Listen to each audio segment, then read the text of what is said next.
If you kill someone and you're not going to eat them, you send the corpse to King Mike. King Mike has stacks of human corpses everywhere. He does not kill, but he is a ghoul. He eats human corpses.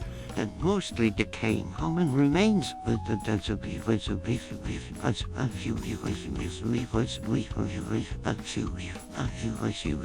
howdy, nearly senior citizen here. Greetings, boys, girls, and all of our non-binary friends, and welcome to this, our brand new day. Definitely a thumbs up on that. Yay! I actually slept last night. When I take Ritalin, I sleep. I haven't been on Ritalin since last March. My sleep has been terrible. Last night, after taking Ritalin since Friday, I slept for 6 hours. My blood pressure stayed great because I was taking guanfacine, the blood pressure medication, with the Ritalin.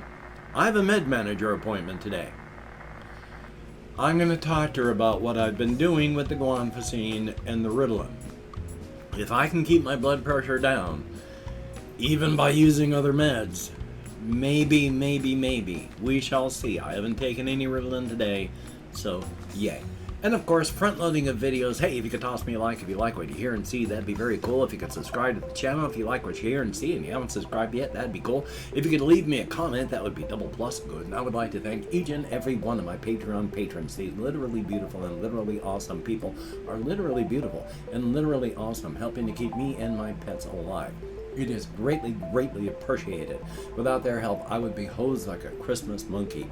If you would like to help me out and help me and my pets stay alive, there are links to my Patreon in the video description. If you'd like to help me out without becoming a patron, there are links to a PayPal for donations. If you'd like to help me out without sending money, there's a Amazon wishlist link. Here we go, I can speak English. And of course, I have a P.O. box where you can send anything at all, and I will open it up in video and show it off. So thumbs up for that. Hey, front loading a video is over. Yay. Ugh. So it's been a weekend. I didn't get a ton done yesterday. While not time blind, really, I had to fight through a lot of executive dysfunction, so I didn't get a ton done. Didn't play a lot of video games, didn't do a whole lot in the house. I did do some D100 Dungeon, so that's good. I've gotten that going. I'm playing that again. I've been downloading some other things because I subscribe to a lot of solo RPG channels now. And they say, don't limit yourself to just one. Don't just play D100 Dungeon, because there's also the excellent game Ironsworn, and there's 4 Against Darkness, and there's others that are all really good. You should not limit yourself to just the one.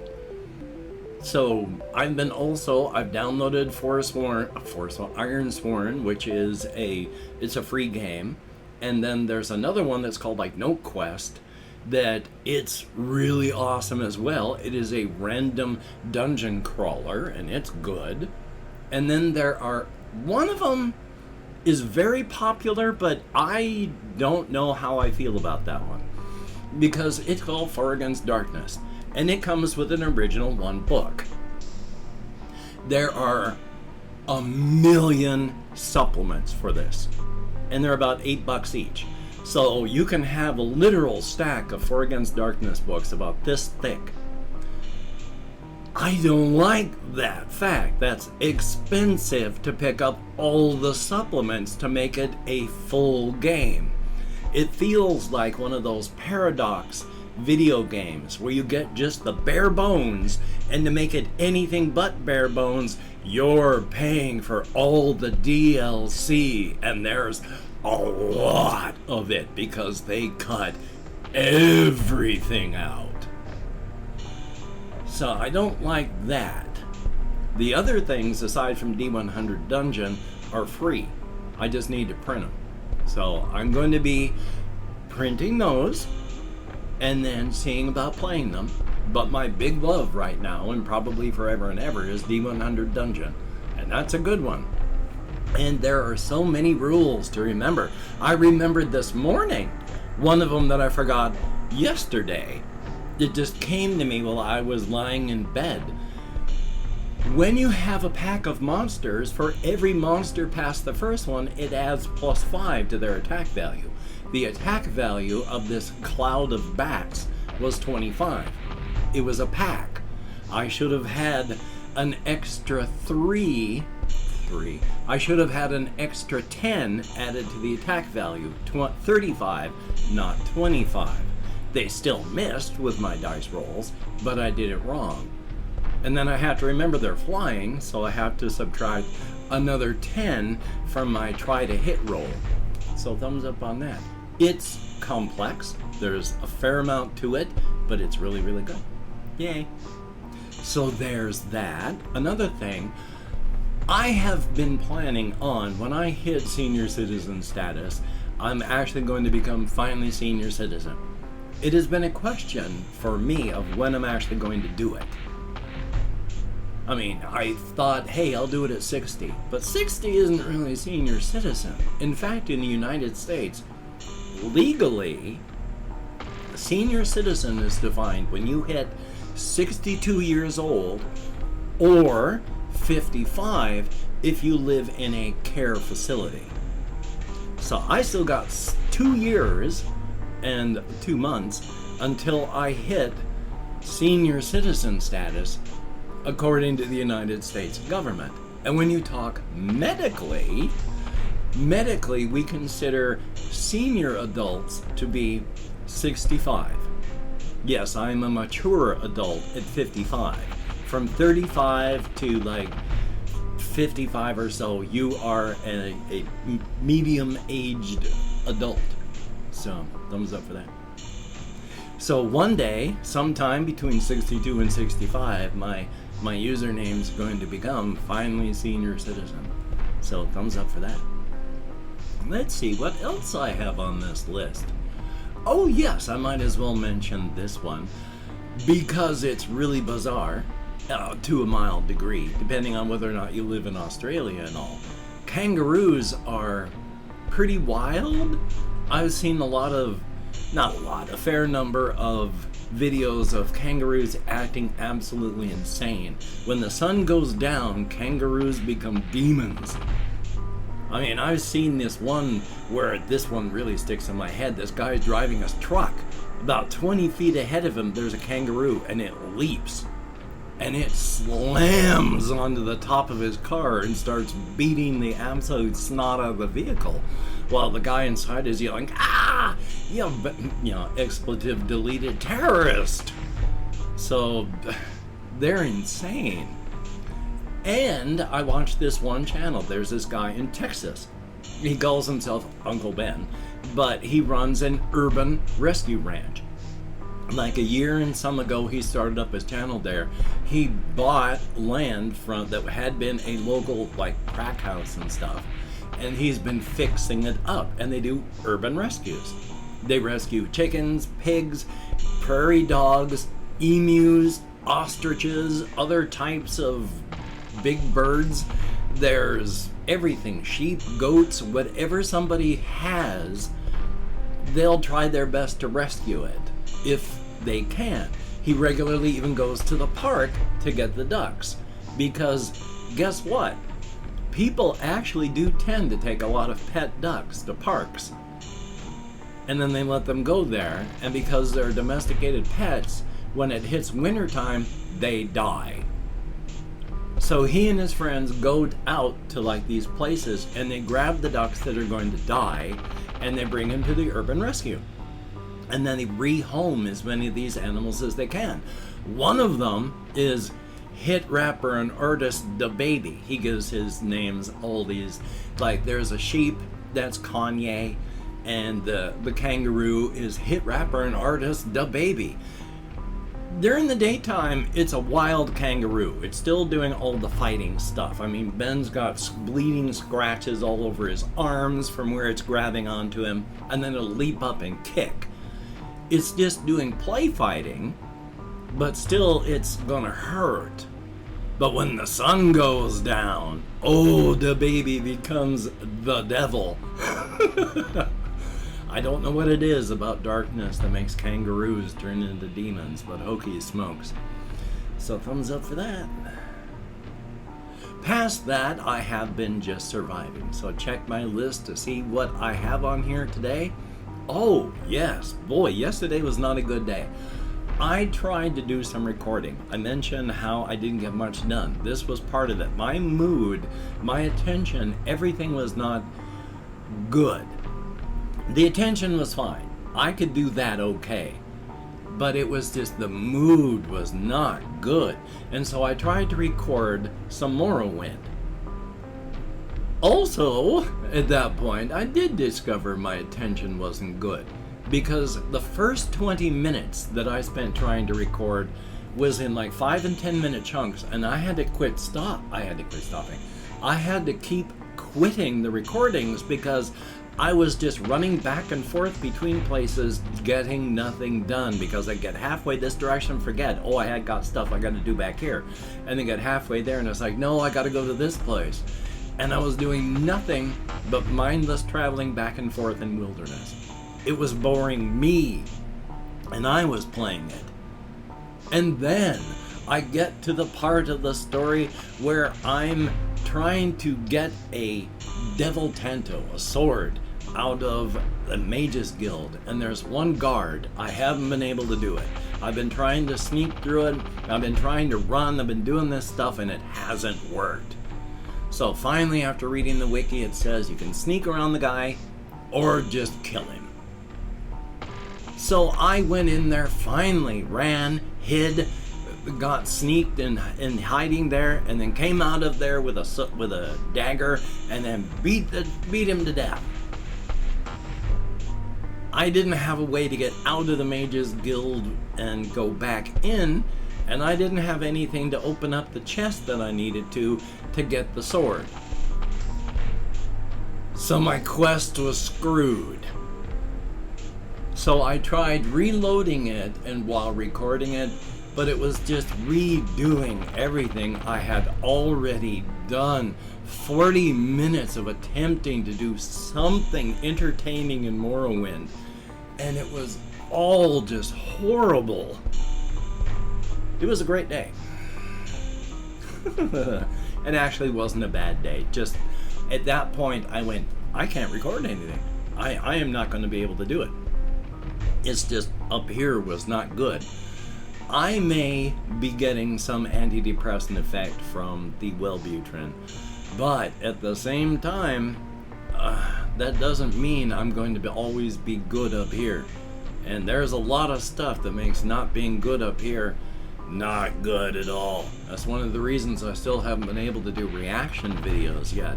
I am still going through med issues. Some of them self-imposed since I took Ritalin over the weekend again.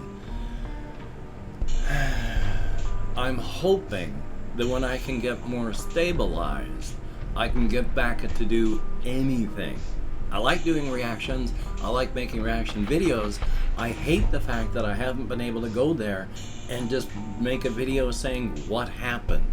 You know, a too long didn't read, here's real quick why I've been gone and why I'm hoping to get there and make it like 4 minutes or less. Anything longer, nobody's gonna watch it. Hopefully, if people will watch it at all. So,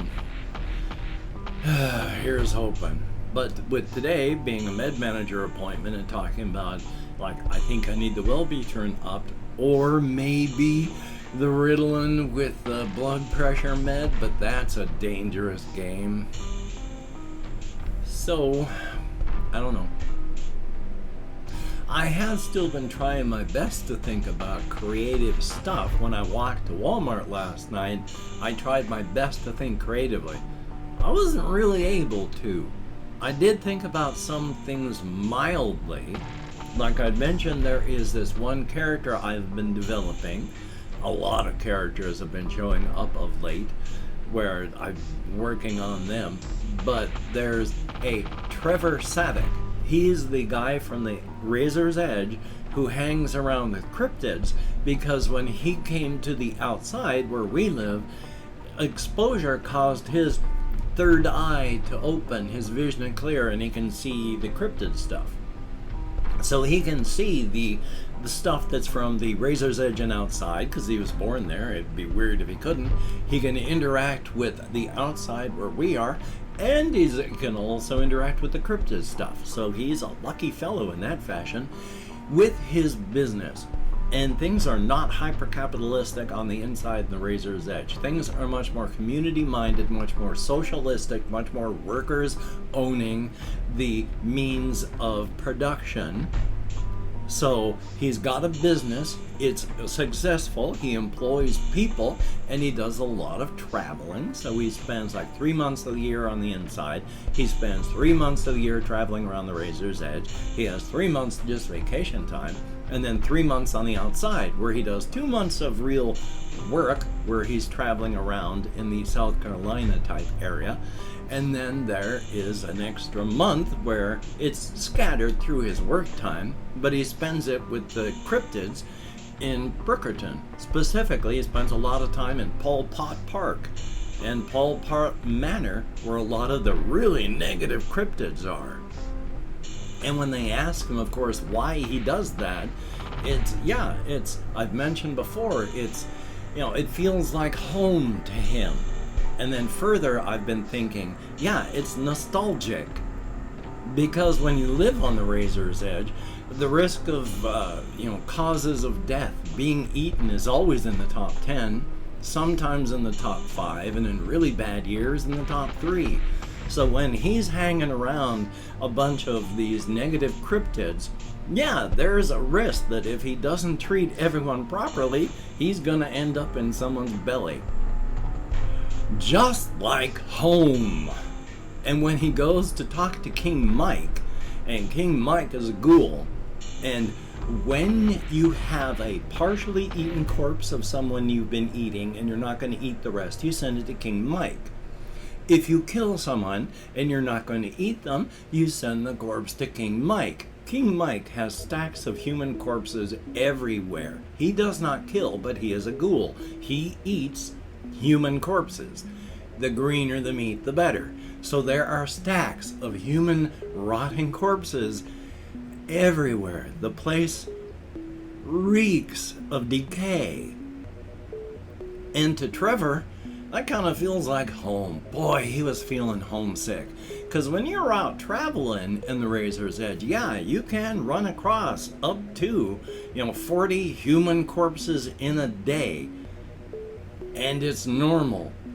About half of them, just being the half-eaten remains of someone. The other half just moistly decaying piles of human remains. There are so many people on the razor's edge, and it is so dangerous that, people are getting slaughtered all the time. But there is so much creation that the population actually has a slight positive to it. Doesn't matter how many people you kill and eat. When you're done, there'll be more. So, trying to remember what I was thinking about on that. Yes, he likes to hang around with the negative cryptids because it just reminds him of the razor's edge. It's like a Tuesday. So, thumbs up for that. I'm trying to work on him and his character and doing what I can with that. There's another cryptid character where I'm not sure what I want to do with this, or even if I really want to do anything at all, but she's a younger cryptid, but she's making medical history. But there's people that do intermediate work, whether they are powered cryptids who deal with the human and the cryptid world together, or if they are humans with cryptid sight, but they will deal with cryptids. Some of them are doctors. Haley has gone from 170 pounds to 300. She is the first obese cryptid the doctor has ever seen. He's worried that she might be the first cryptid to die of cardiac issues, and her blood sugar isn't good. She binge eats, and she's just been eating someone every single day, and there's 125,000 calories in a human being, and if you get 125,000 calories every single day, you're gonna get obese. So the doctor says, look, as a doctor and as a human being, you have to stop eating people so much. There's too many calories. That's not healthy for you. And I've opened up 24 hours worth of comments on my community tab. Going to go through and thank however many people have left me comments in the last 24 hours. If I mispronounce the username, no disrespect is intended. And even though I got an American Sign Language, well. Call on my Chrome. We have the Horror Files. Good to see you in the comments. Jesse Koskinen. Dragon's Dogma is a very, very good game. Definitely a thumbs up on that. I think it holds up quite well. There is Dude. Thumbs up and thank you. Is Cobra or IZ Cobra, thank you. We have Yamil, greatly appreciated. Insignificant Nick. Pogs, do you mean fat ass white gals? Or some kind of other pogs. We have JAYY, thumbs up, and always good to see you in the comments. Mohawk Guy 64, thank you very, very much. There is Big T, greatly appreciated. Melissa R, good to see you in the comments. There is Love, thank you very much. Charlotte B, thank you very much. Adrian _FNTES, always good to see you in the comments. There is Proom, thumbs up and thank you. And Ben B, greatly appreciate, good to see you. There's FAZZER, thumbs up and thank you. And that is it. 14 people, 16 people who left me comments in the past 24 hours. You get me out of my head, into the world, dealing with real people, if only in text and if only for a short time, but it is appreciated. Well, son of a gun, it is a Monday. I'm going to try and get some stuff done, but I got my med manager appointment, so we shall see. Hopefully you can get done the things that you want to get done, but if you can't, don't beat yourself up. There's no need. And with pandemics a-roaring out there, please just take appropriate precautions for your situation and location. There is no reason to suffer if you don't have to. So, until we meet again, you take care. Have a great day today. I will see you on the flip side, and that is a very good thing.